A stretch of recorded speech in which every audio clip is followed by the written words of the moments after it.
welcome back to my YouTube channel. Thank you so much for all the love and support you have been giving me for the past videos. And I'm so happy to tell you that the last video that I published was my 50th video, and this is one gonna be the 51st. I'm so grateful for the journey that I've covered so far, and I cannot wait for the journey ahead. Now, as you all know, that I'm doing up a series on productivity hacks where I'm telling you some hacks, apps, tricks and tips which can actually increase your productivity in day-to-day lives. So if you're enjoying this series, comment down below and let me know that you're really enjoying this series, and I've come here to watch the part 4 to the series where I'm going to tell you some tools that you can use as a developer. And definitely these tools as a support can actually help and make your developing life easy. Let first me remind you the all 3 things that you need to do. First one is to not forget to please like, share and subscribe to my YouTube channel, because that motivates me to make more such videos and bring up the whole insightful content for all you people. So without wasting any time, let's dive into the video. Okay, so very first tool that I use is Git, and I think all the developers should actually use this Git tool. Git is actually free and open source distributed version control system wherein it is compatible with both Mac as well as Windows, and you can actually store different versions of whatever you're doing with the help of Git. Either you can use it with GitLab or maybe GitHub. So as a developer, you should know the common tools or the common commands that we use with Git, like merge, init, status, config, etc, etc. The next tool that we have for the day is Flycut. Flycut is a tool, is basically a clipboard manager that I use. So how do I use actually is, a lot of time we need to copy code from internet, right?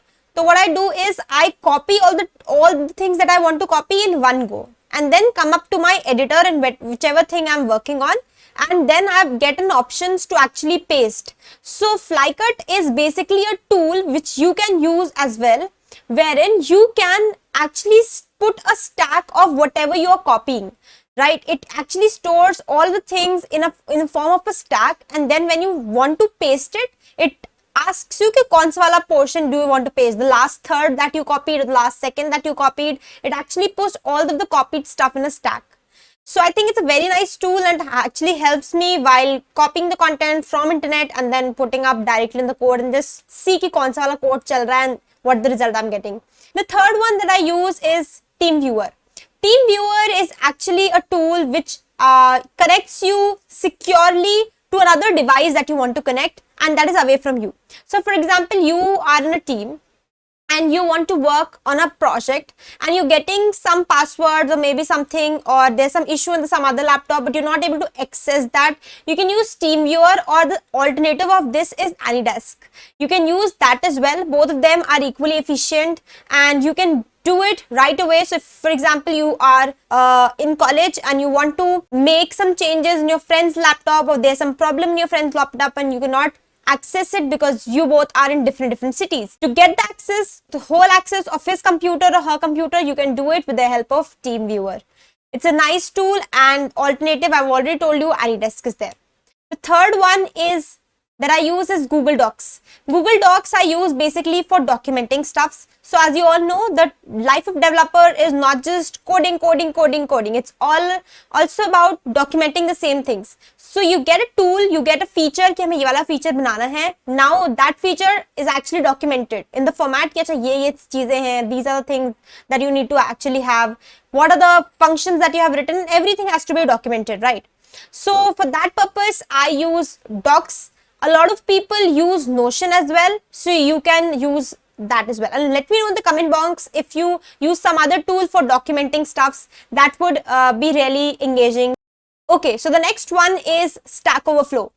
Stack Overflow is not actually a tool, but it's a public platform where a lot of developers and technical persons come and ask their questions and they get their answer. And let me tell you, almost over 80% of whatever you're finding or whatever errors that you're getting in your project, you can get your answers right away here. So if you're a developer and you do not know about Stack Overflow, you're not a developer. if you want to be a developer, you definitely need to hang out here in Stack Overflow. And if you have a lot of time and you want to explore more and you learn something about some of the tools, you can go and check out the questions and the errors and start solving them as well. So instead of just taking the information from Stack Overflow, I would encourage you to go here and post your answers and solutions to the problem that people have hosted and you're capable of solving. Okay, the next one. The next one is Postman. Postman is actually a tool that I used for managing all the APIs and stuffs. It works with both Mac and Windows. So even if you are an Android developer or maybe a web developer, Postman is the one platform from where you can manage and build all the APIs, and it actually simplifies each and every step of an API lifecycle, and this is my go-to product for making up APIs. Okay, the next tool is Tab9. Tab9, if you do not know, AI assistant which can actually automate all the repetitive work and reduces the need of expensive distracting code searches. So Tab9 is similar to what Copilot is of GitHub.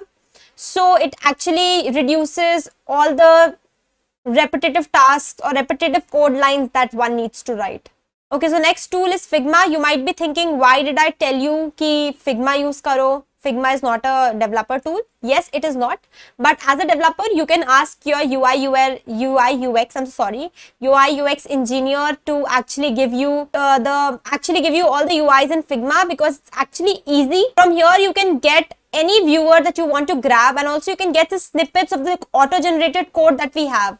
We have auto-generated code for 3 codes. One is for iOS, one is for CSS, and one is for Android. And you can get the code easily. Apart from that, all the colors, the fonts, the sizes, and each and every design inside this, you can get it very easily, and it's very accessible and efficient. So if you are a developer and you have to develop or design something, you can actually ask your designers to give you all the UI UX in the Figma itself. Okay, the next one is Visual Code Studio. Visual Code Studio, actually I use this as a text editor. It has a lot of integrations and it's very, very powerful. You can actually run it on all the operating systems, be it Mac, Linux, be it Mac, Linux, or maybe Windows, and it supports all of the tools like JavaScript, TypeScript, and you can actually integrate all of the extensions there itself in Visual Code Studio. Earlier I used to use Sublime, but now I've switched to Visual Code and it's actually great. So let me know in the comment below what is the text editor that you are using. And that's all for this video, guys. Thank you so much for watching up till the end. I think you got some insights from this video. If you did get it, please type down in the comment section below. It would really, really mean a lot to me. And thank you so much for watching up till the end. Please take care of yourselves. Let us meet in the next video. Bye.